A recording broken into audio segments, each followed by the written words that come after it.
wiping someone's memory again. I wonder who does that. Hi everyone, Mark Dude here with a review of Sonic IDW issue 87, the start of the new arc where Sonic, Tails, and Amy come to Angel Island to keep an eye on the Master Emerald. As always, thank you IDW for the review copy of issue 87. The story starts right where we left off in the annual. Or so we thought. See, Sonic states that they're visiting again, and Knuckles states on how Sonic's not allowed to sit up there on the Master Emerald again. And the fact that the plane is not busted up either, well, it appears / is implied here that the annual and this issue are now two separate stories. What? So I am confusion. Yeah, it turns out these two are separate stories. Now. Don't know how I feel about that. I did ask Evan Stanley about it, so I'm waiting for a response. I'll make a post whenever she replies about it, I hope. Back to the review. After Amy explains what's been happening lately, Knuckles allows them to stay and help guard the Emerald, as since the other emeralds have been stolen. Clearly, the Master Emerald is Nat's, and we all know it's Nat's. Sonic is very concerned when he looks around and wants to search again. Amy asks Sonic why is he so fidgety, and he tells her that something happened in Alaska that's bothering him, but he can't put it into words. Remember, he saw the villain en masse, and he was shocked by who it was, and he was about to say who it was until his memory got wiped, and he doesn't remember who or what he saw. And if it is who we think it is, he has a right to be worried. Though things get tense once Knuckles and Sonic begin to bicker a bit. The classics. What is the tea? The girls are fighting! No! Sonic goes off on his own with Amy following him, leaving Tails with Knuckles to convince him to let him stay. Was he always this stubborn? Soon, a storm begins to happen, and it's really close to them, like really close, like lightning is striking the island. If Surge was gonna be in this issue, I'd believe it, because, man, those strikes are close, and do some serious damage. The damage gets so serious that it causes a sinkhole, separating the two groups. Trapped below, Sonic and Amy need to find their way out, but a mysterious yet familiar fog appears. Sonic is concerned about this fog since he's seen it before, but oddly, he doesn't tell Amy that this fog occurred back in Alaska. And as they walk away, doppelganger figures of the duo appear. Back above, as Knuckles and Tails break free, the mysterious villain, along with some floating thing near them, is by the Master Emerald. How did he get there? The island is floating.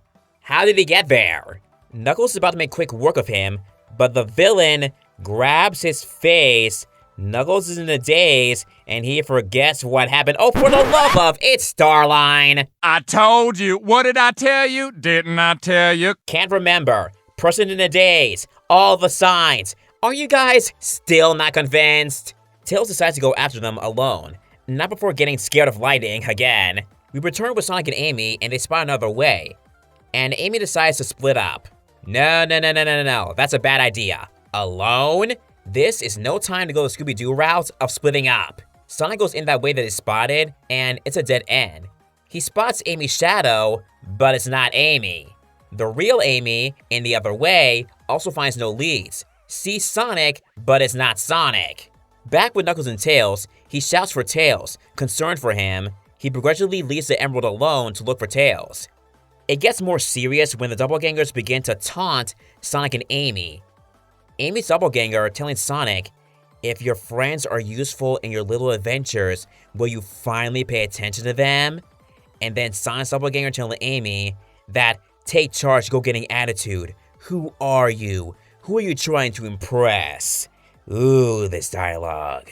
Knuckles and Tails are running through the forest, both lamenting over their own struggles, with Knuckles leaving the Emerald behind and Tails still being scared of lightning.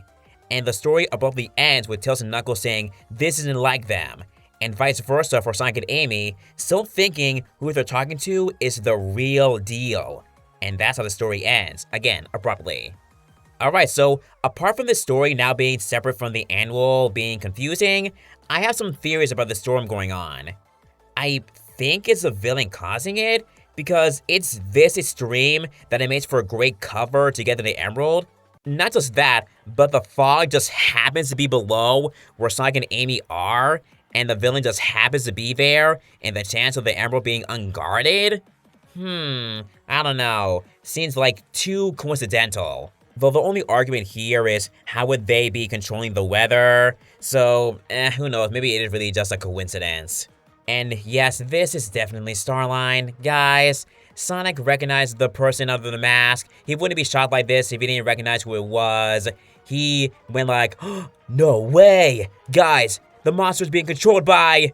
And then him being so fidgety and concerned because of who he saw but can't remember it. And besides all the other clues that point to him being Starline, the fact that Knuckles got into a daze and can't remember is exactly how Surge and Kid got into a daze after Starline used his glove and they couldn't remember. Like, seriously, it's all there. Of course, fans could argue like, but he doesn't have a glove anymore. Yeah, but he can easily just make things on his hands or whatever. Something to, help him fight, but he's clearly fully injured here. And before anyone asks about the webbed hands thing being missing, he's been drawn without them before to hide his identity, back during the Chow Races arc. So what will this 3-part story lead to?